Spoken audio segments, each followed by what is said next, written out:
Hey, Hello. Mr. Cowan, how's it going? Hi, how are you?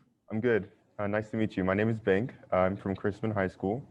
Nice to meet you too. Sorry, I all 4 days this week, or the previous 4 days this week, I have had a suit and tie on, like yourself. You are looking very sharp, by the way. Thank But you. today I wore the winter puffy vest now that it's cold, so I hope that doesn't make me look unprofessional for camera. No, you are completely good. Alrighty, I think we're ready to jump in, so I'm just going to go ahead and get started. So first off, hello again, Mr. Cowan. So please take a moment to introduce yourself and share a little bit about the field that you are in. Sure. My name is Doug Cowan. I'm the president and CEO of Community Services League, which is headquartered in Independence, but has a number of offices throughout Jackson and Clay counties.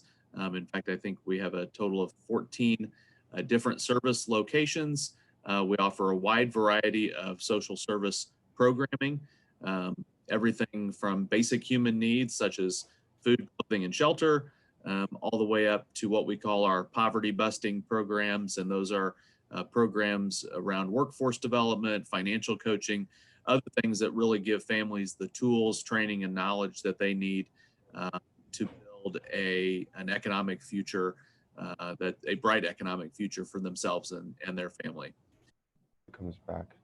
Okay, it glitched for me for a second there, but that's really awesome. Again, thank you so much for joining us. I want to ask, how Sure. long have you been working in the Community Services League?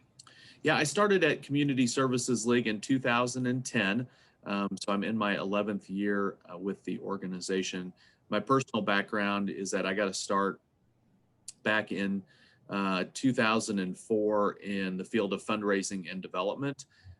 Um, my initial start was managing large scale capital fundraising campaigns, mostly in relation to higher education. So working on college and university campuses, oftentimes with fraternity or sorority alumni groups that were uh, using dollars to either build new facilities, raise scholarship funds, endowment campaigns, those types of things. And that's where I got my experience in fundraising and development. And then I started at Community Services League in a position as director of development, which is essentially in charge of all fundraising and marketing activities for the organization. And in 2013, I became the president and CEO of the organization. That is so awesome. Do you see yourself staying with the Community Services League in the future? You know, It I seems like love it. you like it a lot. Yeah. I do. I've lived in Independence my entire life, and I have never lived much more than a half a mile east or west of Nolan Road. I am a Truman Patriot, but we live on the Christmas side of Independence. Yeah. Our kids go to Bryant Elementary School, which feeds into Christman High School. And so we love our community and working at CSL. While CSL is much more than just Independence, we do have a significant presence here in Independence. And so it creates a very meaningful way for me to be involved and stay involved and help address needs that are present in our community. Got it. So, in thinking about your daily work, what would you say is your favorite part of your job? And is there a part of your job that isn't always as enjoyable? One thing that after a while in any job, there are some things that become routine. And, there are a lot of people that look at folks that work in the nonprofit field, and most nonprofit's very broad. It can include healthcare, education, human services, can include some things related to government or political activity. It can be very, very broad. But I would say that it would be fair to say that the majority of nonprofit organizations are in some way connected to human services, human development, those types of things, taking care of people.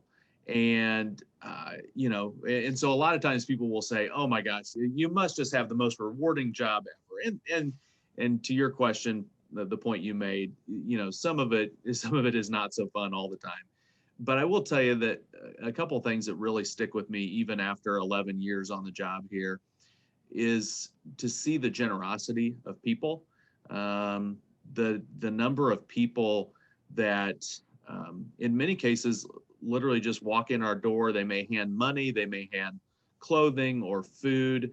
They don't want any recognition for it. In fact, I can't tell you the number of times that I've encountered somebody at one of our donation drop-off doors that has said, years ago, I received help from CSL, or perhaps they were a child and they knew that their parents needed the help of CSL or an organization like CSL, even if they didn't grow up in this area. And you know what sticks with me is people never forget. They don't forget that somebody helped them. They don't forget that somebody reached their hand out at their time of need. And so, it was that's something that really sticks with me is how impactful that is for people, how grateful people are when they receive help, but also how generous people are in the community. They call up and say, I want to do this, I want to do that, and they give so much, not just talking about money, but of their time, and especially this year, in COVID-19, the number of people that have come up here to help pack food boxes and the work that oftentimes is very physically demanding. They're carrying heavy boxes, they're doing heavy, long days of work. And you tell they walk out of here exhausted, but those things, they just bring a smile to my face and really make give me joy in the job that we do here. It's really exciting to hear about how you talk about this idea, of giving back to the community, people who were helped, coming back to provide and I guess raise money or other resources for CSO. Sure. Is really uplifting, I guess, for everyone, and that's pretty awesome to see. It is neat. So I wanted to ask you about what was the very first job that you had, and what did you learn from your very first job?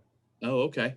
Well, as I kind of mentioned to you, after I graduated from the University of Missouri, I was able to land in a field that I didn't know much about, of fundraising and development, and it really is quite a large industry. And you talk about all these nonprofit organizations out there. A majority of them, there's really a couple ways that nonprofits make money, and some do what we call earned revenue streams. They may provide a service. Some places, like an example might be a mental health provider. A mental health provider is a nonprofit organization, but a lot of times they can cover their costs by billing insurance. They can bill patients for their insurance to help keep programs and services going. At an organization like Community Services League, of course, most of the folks that come asking for assistance are at a point in their life where they are not able to afford much. So we certainly don't charge people for food or other services. So we raise money through the community. We seek charitable grants from foundations, and then we also have sometimes what we call contracts for service, which could be a government contract, or it could be another fee for service type contract. My first job really helped me understand the world of philanthropy and how to connect with donors, how to run campaigns. And, so that's information that really, or experience that really helped me in my path forward. So I consider myself, even though I'm in administration now, I consider myself a fundraiser by trade, because fundraising is really exciting. And on a very, a very human level, the reason why philanthropy inspires me so much is that organizations like CSL, they're not just important for meeting people's needs, but as I kind of alluded to earlier, there are people in the community, they care deeply about things. They may care deeply about homelessness. They may care deeply about job trainings. They may, and by giving of their time, their talent, or their treasure to an organization like CSL, that's really important for them to feel connected to who they are and to help see the change that they want to see in the world. Awesome. So at this point in your career, what would you define success as? That can be success for yourself or just success in a general term.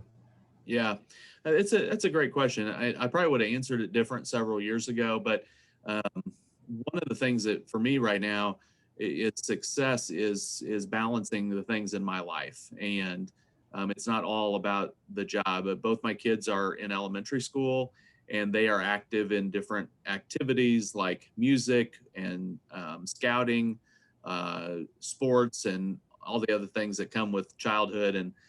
And so for me, success is doing the things that I can at work, but also being a good father and a good husband and trying to support good things in our community. So I think that's one of the things I really focus in on right now is my definition of success. It's trying to balance it all.